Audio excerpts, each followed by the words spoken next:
오늘은 공감 능력에 대해서 이야기하려고 합니다. 공감, 영어로 empathy라 그러죠. 공감 능력은 사실 21세기 디지털 플랫폼 시대의 가장 중요한 능력이죠. 그런데 이제 소셜미디어 시대, 정보가 무한대로 흐르다 보니까 양극화가 점점 더 심해지고요. 그리고 인공지능에 의해서 데이터 알고리즘이 점점 더 편향을 오히려 강화시키다 보니까 이 공감 능력은 점점 더 떨어지는 것 같아요. 모든 영역에서. 리더부터 시작해서, 그래서 오늘은 왜 공감 능력이 디지털 플랫폼 시대에 중요하고, 그리고 공감 능력은 타고나는 것인지, 배양하는 것인지 이것을 살펴보려고 합니다. 공감 능력이 왜 중요한지를 이야기하기 위해서 혁신에 대해서 조금 생각해 보려고 합니다. 이제 혁신, 영어로 이노베이션, 가장 많이 하고 있죠. 모든 기업과 하여튼 정보 조직에도 요즘 이제 이용자 중심 시대에서 혁신이 화두죠. 그래서 누구나 혁신을 하자 이렇게 이야기하거든요. 근데 혁신은 참 어렵습니다. 산업화 시대 혁신과 지금의 혁신이 어렵거든요. 일단 혁신의 의미 변화를 살펴봐야 될 것 같아요. 제가 이제 이 혁신의 의미에 대해서 정말 많이 고민을 해봤는데, 제가 젊었을 때, 그때도 산업화 시대였죠. 미디어 회사지만, 그 당시에는 이제 전파 중심의, 전형적인 산업화 시대, 하드웨어 중심의, 방송이었죠.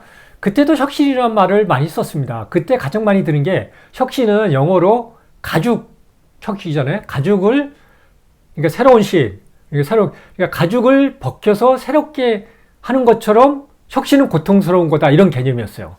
혁신의 사전적 의미는 이런 거거든요. 묵은 풍속.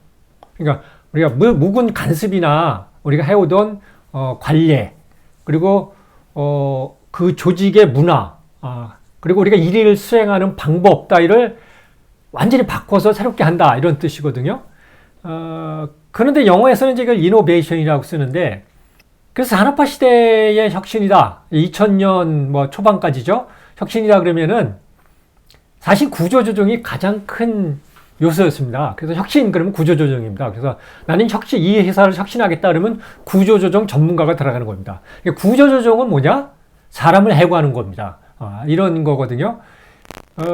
그런데 영어에서 이노베이션은 디지털 플랫폼 시대로 되면서 영어에서 이노베이션은 그렇게 옛날 것을 무슨 까부쓰고 없애는 게 아닙니다. 옛날 거하고는 관계가 없습니다. 그 혁신의 주체자가 옛날 것을 이렇게 깨트리고 부수고 하는 것이 아니고 새로운 기술과 그 현상들을 가져와서 변화를 만드는 것을 혁신이라고 합니다. 그러니까 예전에 해오던 방법대로 하는 것은 혁신이 아닙니다. 이것을 머리에 염두에 둬야 됩니다. 혁신은 새로운 방법으로, 그 새로운 방법이 새로운 기술이나 방법을 가져와서 새로운 방법으로 새로운 가치를 제공하는 것이 혁신이다.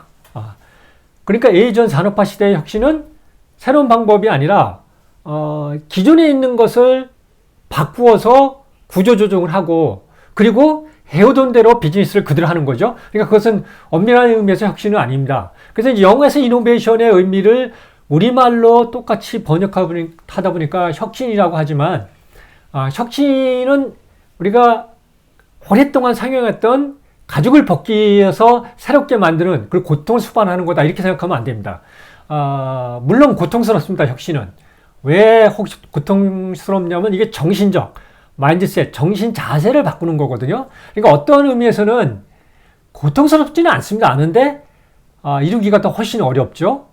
그래서 우선 혁신에 대해서 정확히 이해를 해야 공감이 왜 21세기 디지털 플랫폼 시대에 왜 필수 요소인지, 아주 중요한 요소인지, 그리고 어떻게 공감 능력을 키울 것인지, 이것을 이야기할 수 있습니다. 최근에 이제 디지털 시대에 들어오면서 혁신의 의미를 가장 잘 정리한 것이 호리시 델류라는 사람입니다. 이 사람은 애플바죠. 애플의 혁신, 스티브 잡스 있을 때보다 애플의 혁신만 파고든 사람입니다. 그래서 그거에 대해서 여러 번 글을 쓰고 이야기를 하고 이렇죠. 그래서 허리스 델류는 뭐라고 그랬냐면요. 보통 이제 예전부터 분리하던 거에 이제 혁신을 정리를 다시 한 것이죠. 새로움, 영어로 너블티라 그러죠. 새로움은 그냥 something new, 새로운 거다. 이게 something new라는 말을 정말 많이 사용하죠.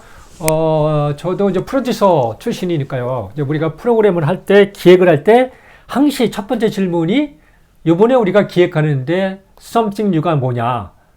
something new가. 그래서 창작에는 항시 새로운 것, something new가 뭐냐를 기본적으로 찾아야죠. something new가 아니면은 시작이 안 됩니다. 일단 새로운 걸 찾고, 근데 새로운 거라고 다 되는 것은 아니죠. 그래서 창작, creation은 뭐냐면은, 새로운 것에 가치가 있는 것, 밸류가 있는 것이죠. 그러니까 새로운 것, 그냥 새로운 것뿐만 아니라 가치가 있다. 여기에 가장 많이 해당되는 게 이제 예술품이죠. 예술품은 새로워야 되고요. 그리고 가치가 있어야죠. 예술품 자체가 가치가 있죠. 그리고 발명, 영어로 invention. 영어로, 자, 발명은 뭐냐면은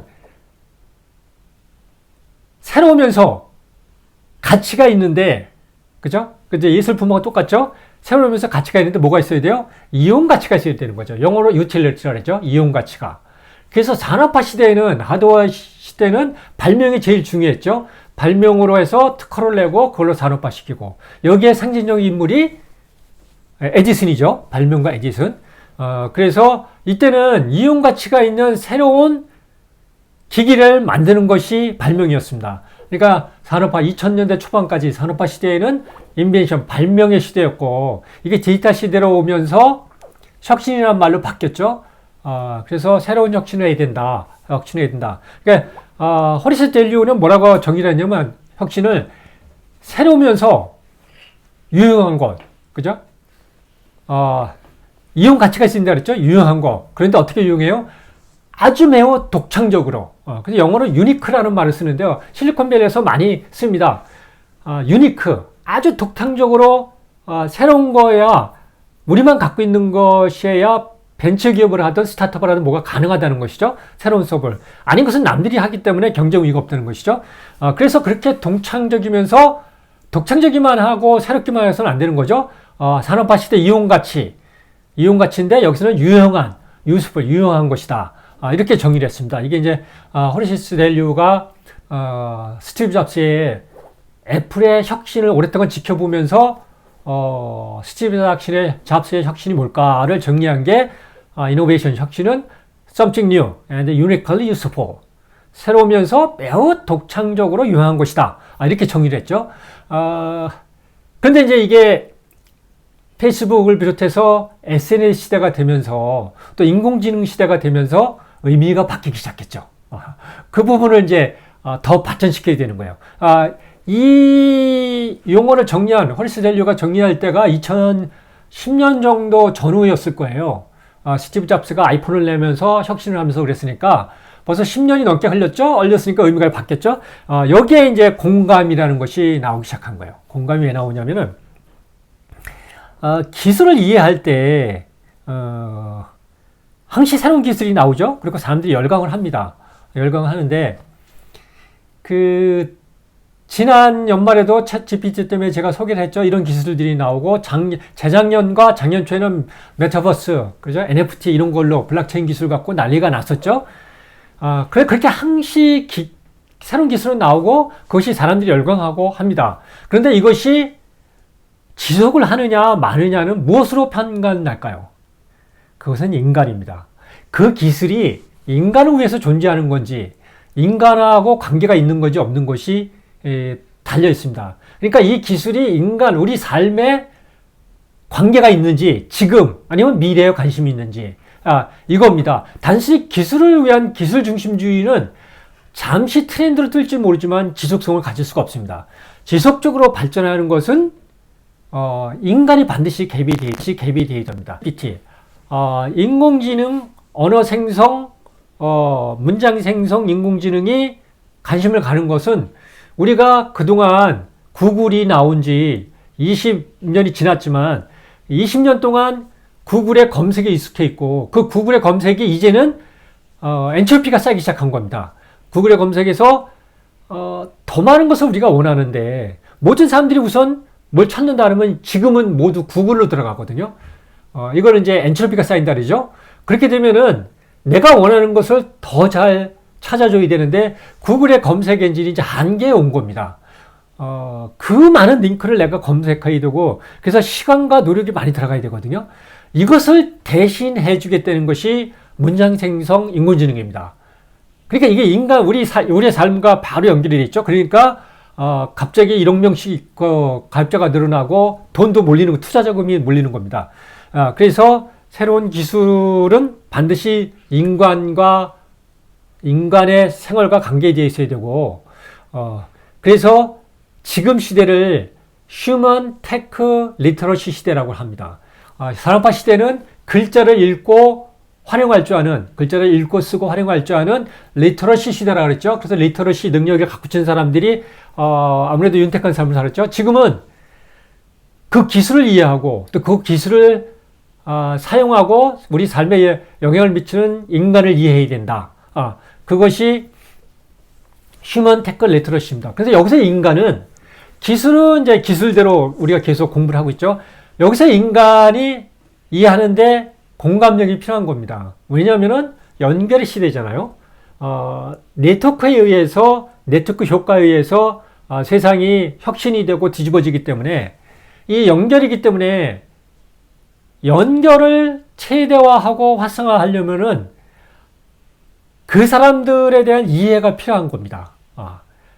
그것을 온디맨드 시대, 소비자 중심 시대라고 그러죠. 이용자를 이해해야 그들을 연결할 수 있거든요. 이 상대 입장에서 상대를 이해하는 것을 공감력이라고 합니다. 근데 이 공감은 단순히 동종이나 다른 사람들한테 잘해주거나 이거하고는 약간 차별이 있습니다. 영어는 compassionate라고 하는데요. 컴패션하고 엠퍼시하고 물론 엠퍼시에는 컴패션이 포함되어 있습니다.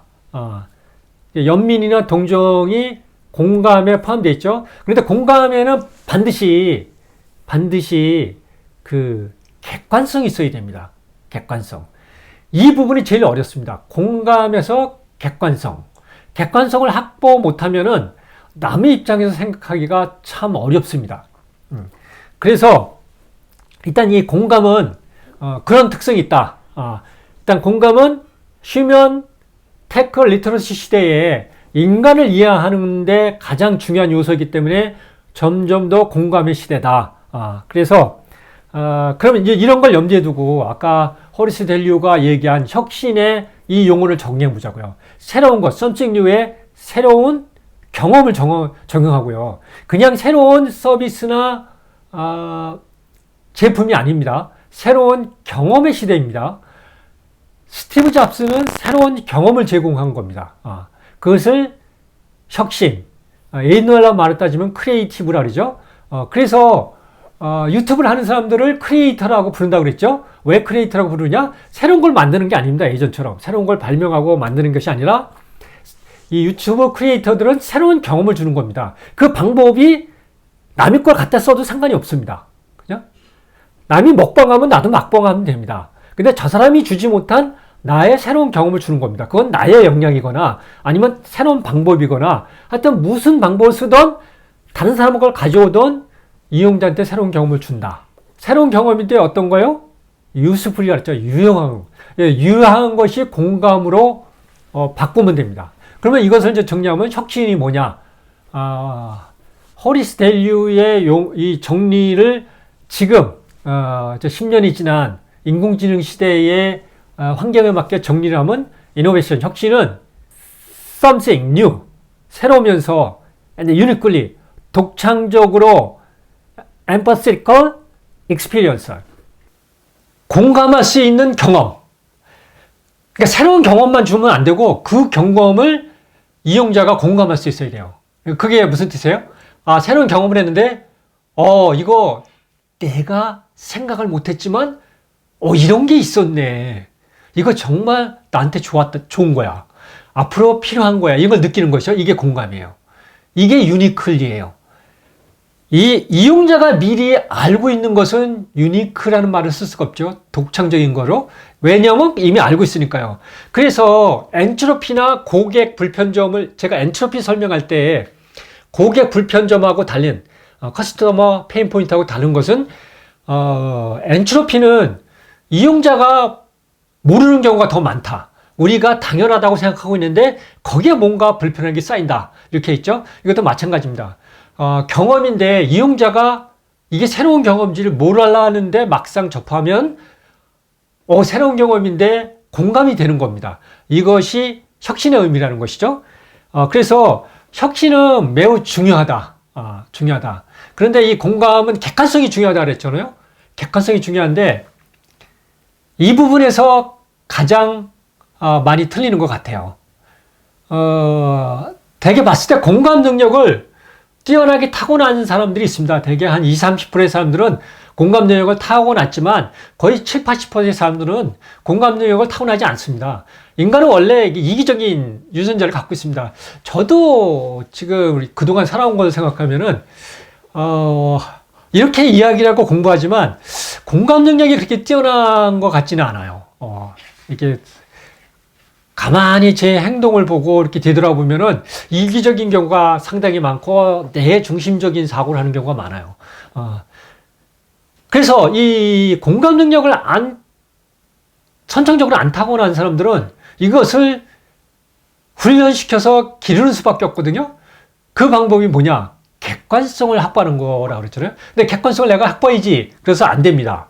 그래서 저번에 이제 데이터 편향에 대해서 이야기했을 때 하는 것처럼 이렇게 데이터, 인공지능 알고리즘에서 데이터 편향이 강화되는 시대에는 나를 자꾸 객관적인 상황에 놓는 겁니다. 그래서 자꾸 상대 진영에 들어가 봐야 돼요. 예를 들면 데이터 편향에서 얘기한 좌우 대결이 모든 나라에서 점점 더 커지고 있다 그랬죠? 커지고 있을 때는 내가 우파 쪽에 있으면 좌파 쪽에 들어가 보고요. 좌파 쪽에 있으면 우파 쪽에 들어가는 거 봅니다. 그렇게 나의 환경을 자꾸 다른 환경으로 넣는 겁니다. 제가 미국에서 경험한 것 중에 가장 그래도 공감을 많이 한 것 중에 하나가 봉사활동입니다. 저는 미국은 모든 시스템에서 한국이 훨씬 낫다고 보거든요. 미국은 훨씬 뒤처진다. 근데 미국이 대단한 나라는 교육 시스템이 대단한 것 같아요. 아이비리그를 중심으로 교육 시스템이 정말 잘 된 것 같아요. 하버드 대학이 선두를 끌면서 현대 교육을 미국이 끌어왔으니까요. 그 중에 하나가 봉사활동입니다. 정말 봉사활동을 많이 강조하거든요. 그런데 한국에서는 봉사활동을 어떻게 해요? 입시용으로 하고 있죠. 스펙 쌓기에서. 근데 봉사활동의 핵심은 스펙 쌓기가 아니라 이 공감 능력을 키우는 겁니다. 나하고 다른 환경에 있는 사람들의 입장에 처해서 내가 객관성을 확보할 수 있는 역량을 키우는 거거든요. 그래서 미국에서는 이 좋은 대학일수록 그 노력을 많이 합니다. 기숙사에서 상류층으로 태어난 사람들하고 하류층에서 온 사람들하고 섞어서 룸메이트를 만들어줍니다. 서로 다른 세계를 이해해 보려는 것이죠. 그런데 이제 기숙사 생활을 많이 안 하고 있죠. 많이 안 하니까 기숙사 생활을 안 하는 학생들은 또 이렇게 경험을 못 하는 것이죠. 왜 그러냐면 미국은요, 여러분들이 생각하는 것보다 계급 사회입니다. 백인 중산층 이상의 가정에서 태어나면은 그냥 끝까지 백인 중산층 이상으로 가는 확률이 매우 높습니다. 그리고 30% 이하의 하류 계층으로 태어나게 되면 그대로 갈 확률이 높거든요. 그래서 절대 섞이지 않습니다. 사는 동네도 다릅니다. 소득이 낮은 사람이 우리 같으면 강남에 살 수가 없습니다. 우리는요, 강남에 집만 사면은 아니면 전세에 갈 수 있으면 갈 수 있거든요. 그것이 점점 지금 벽이 높아지고 있지만 미국은 불가능합니다. 여러 가지 이유로 그만큼 내가 수입이 안 생기면은 힘들거든요. 그러니까 비버리 힐스 같은 경우는요, 여러분들이 잘 아는 비버리 힐스 같은 부자 동네는요, 우체국 가거나 경찰서를 가도요, 팁을 줍니다. 이게 안내하는 사람이나 주차를 대행하는 사람이나 다 모든 걸 팁으로 해결합니다. 다른 데서는 말이 안 되는 내용이죠. 이런 식으로 격차가 크거든요. 그래서 미국도 항상 이 고민을 하는 겁니다. 이 객관성 확보. 이것을 이제 여러분들 어디서 볼 수 있냐면은, 마이클 게이츠 길이라고 있습니다. 한 10년 넘었죠? 한국에는 땡큐 스타벅스라는 책으로 번역돼서 많이 읽혔죠? 미국에서는 How Starbucks Saved My Life. 그러니까 스타벅스가 어떻게 내 인생을 구했나. 이런 이제 마이클 길이 전형적인 백인 중산층 이상에서 태어나서 예일대학교를 나오고 투자회사에서 부회장까지 오르는 이 서민 생활을 한 번도 안 해본 사람입니다. 그런데 이제 50대 후반에 인생 막판에 인생의 불행을 처음으로 겪기 시작했습니다. 바람을 피워서 부인한테 이혼을 당하고 또 뇌종양이 걸려서 건강에 문제가 생기고 퇴직을 하고 그래서 회사도 일도 그만두고 그래서 한꺼번에 불행이 몰려온 것이죠. 그러다가 우연히 동네에 스타벅스에 가서 바리스타로 일을 하게 된 겁니다. 되는데 거기서 스타벅스의 파트너들이 되게 파트타임으로 일을 하니까 부유층은 아니잖아요. 서민들의 삶을 처음으로 접하게 된 겁니다. 그리고 동료들도 다 서민 출신이죠. 그러면서 본인이 인생이 이렇게 다양하고 다른 삶이 있었는데 나는 60평생을 한 방향으로만 살았다. 그래서 내가 인생을 참 잘못 살았구나. 그래서 스타벅스가 나의 인생을 바꿨다. 그래서 이제 책까지 쓰게 됐는데요. 이런 식으로 이 공감 능력을 키우기 위해서는 자꾸 나를 내가 지내온 환경과 다른 환경으로 집어넣어야 됩니다. 그래서 읽던 책도 내가 좋아하는 책만 읽는 게 아니라 다른 것도 읽어보고요. 그리고 정치적 이념도 다른 쪽으로 가보고요. 사람들도 다른 계층의 사람들을 자꾸 만나보고요. 그리고 그 입장에서 자꾸 생각해 보는 겁니다. 이것이 왜 맥킨지나 이런 디지털 경영 컨설팅 보고서에서 다양성을 그렇게 강조하는지 그 이유입니다. 다양성이 공감 능력을 키워주고 있고요. 그것이 바람직한 21세기 혁신으로 이끄는 길이라는 것이죠. 그래서 다양성을 키우기 위해서 포괄적 수용성, 인클루시브니스죠. 이것을 해야 되고요. 그런데 우리는 아직도 경쟁사회, 산업화 시대 경쟁사회에 물들어 있어서 반대하고 있죠. 그래서 우리 동네에 장애인 전문 학교가 생긴다면 집값 떨어진다고 시위를 하고요. 뭐 이런 현상들이 무지만이 벌어지고 있거든요. 그래서 21세기는 공감 능력이 모든 것을 말해준다. 그러니까 공감 능력을 키우기 위해서는 내가 객관적으로 생각할 줄 아는 역량을 키워야 되고, 그러기 위해서는 나와 반대되는 입장의 사람들이 있는 환경에 자꾸 접해라. 그리고 그 사람들 입장에서 자꾸 바라봐라. 이렇게 이야기를 오늘 살펴봤습니다.